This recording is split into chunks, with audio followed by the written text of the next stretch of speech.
खबरों का lunch box. नमस्कार, रेडियो मनी 9 पर आपका बहुत बहुत स्वागत है। मैं हूं आपके साथ अभिषेक गुप्ता और आप सुन रहे हैं खबरों का लंच बॉक्स। कितने घटे एलपीजी सिलेंडर के दाम, 15 साल में कितनी पहुंची चावल की कीमतें, आधार कार्ड बनाने का क्या है नया नियम, बताएंगे आपको। और इसके अलावा भी होंगी बिजनेस और पर्सनल फाइनेंस से जुड़ी कई और बड़ी खबरें। तो चलिए खोलते हैं खबरों का लंच बॉक्स। तो खोलते हैं लंच बॉक्स का पहला डब्बा। कमर्शियल एलपीजी सिलेंडर के दाम में कटौती हुई है। 19 किलो वाले कमर्शियल एलपीजी सिलेंडर में 40 रुपए का फायदा मिलने वाला है। वहीं घरेलू एलपीजी सिलेंडर के मामले में दाम में कोई बदलाव नहीं किया गया है। सरकारी ऑयल मार्केटिंग कंपनीज यानी कि ओएमसी ने 19 किलो वाले एलपीजी सिलेंडर के दाम में 39.50 रुपए प्रति सिलेंडर की दर से कटौती की है। ऑयल मार्केटिंग कंपनीज ने बताया कि कमर्शियल सिलेंडर की नई कीमतें आज यानी कि 22 दिसंबर से प्रभावी हो गई हैं। सॉवरिन गोल्ड बॉन्ड स्कीम की सीरीज 3 में निवेश करने का आज आखिरी मौका है। ऐसे में अगर आप मार्केट से सस्ते रेट में सोना खरीदना चाहते हैं तो आज शाम तक इस स्कीम में निवेश कर सकते हैं। खरीदने के ऑनलाइन और ऑफलाइन दोनों ऑप्शन अवेलेबल हैं। साल 2023 की सॉवरिन गोल्ड बॉन्ड की आखिरी किस्त 18 दिसंबर को निवेशकों के लिए खुली थी। खोलते हैं लंच बॉक्स का अगला डब्बा। केंद्र सरकार ने पैन आधार को देरी से लिंक कराने वालों से अब तक 2125 करोड़ रुपए पेनाल्टी की वसूली की है। 30 जून 2023 मुफ्त में पैन आधार लिंक करने की आखिरी तारीख थी। इसके बाद जिन लोगों ने पैन आधार लिंक कराया उनमें से हर पैन कार्ड होल्डर से सरकार ने 1000 रुपए पेनाल्टी वसूलने के बाद पैन आधार लिंक किया है। सरकार ने संसद में बताया कि 1 जुलाई 2023 के बाद कुल 2.125 करोड़ पैन आधार लिंक कराने वालों से उनसे 2125 करोड़ रुपए वसूले हैं। खोलते हैं लंच बॉक्स का अगला डब्बा। चावल की कीमतों में उछाल जारी है। भारी डिमांड की वजह से चावल के दाम 15 साल के उच्च स्तरों पर जा पहुंचा है। ब्लूमबर्ग की एक रिपोर्ट के मुताबिक थाई राइस एक्सपोर्टर्स एसोसिएशन ने बताया कि थाई व्हाइट राइस ब्रोकन 5% जो एशियन बेंचमार्क है उसकी कीमतें बुधवार 20 दिसंबर 2023 को 2.5% के उछाल के साथ $650 प्रति टन जाकर पहुंचा है, जो 15 सालों में अक्टूबर 2018 के बाद सबसे ज्यादा है।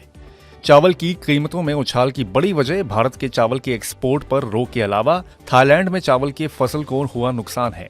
सितंबर अक्टूबर में कीमतों में नरमी देखी गई थी, लेकिन नवंबर के बाद से कीमतों में फिर से उछाल देखा जा रहा है। अल नीनो के चलते एशिया में चावल की फसल को बहुत नुकसान पहुंचा है। होम लोन की ब्याज दरों में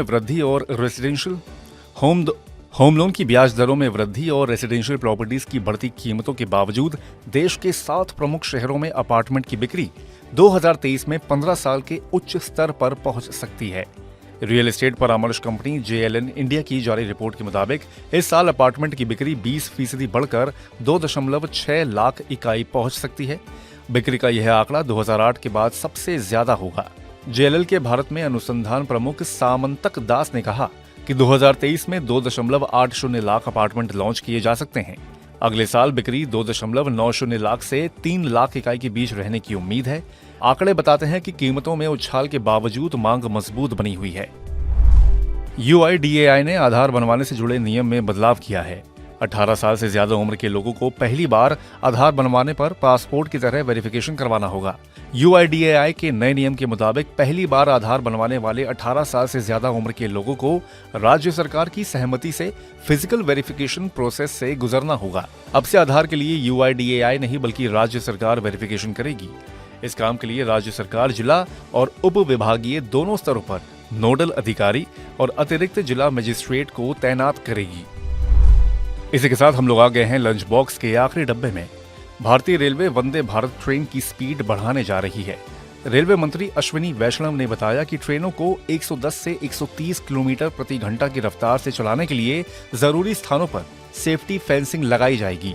मंत्री ने कहा कि 130 किलोमीटर से ज्यादा की स्पीड के लिए पूरे रेलवे ट्रैक को सेफ्टी फेंसिंग से कवर किया जाएगा। वंदे भारत ट्रेनों के साथ दूसरी ट्रेनों की स्पीड बढ़ने से यात्रा समय पर पूरी होने से भारतीय रेलवे के ऑपरेशनल परफॉर्मेंस में सुधार होगा। इसी के साथ बंद करते हैं खबरों के लंच बॉक्स को।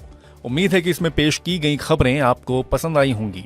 अगर ऐसा है तो हमें कमेंट करके जरूर बताएं। बाकी बिजनेस, पर्सनल फाइनेंस और कॉर्पोरेट जगत से जुड़ी और खबरों के लिए सुनते रहिए रेडियो मनी 9 और डाउनलोड कर लीजिए हमारे मनी 9 ऐप को। हमेशा की तरह मैं हूं आपके साथ अभिषेक गुप्ता। अभी लेता हूं विदा। धन्यवाद। खबरों का लंच बॉक्स।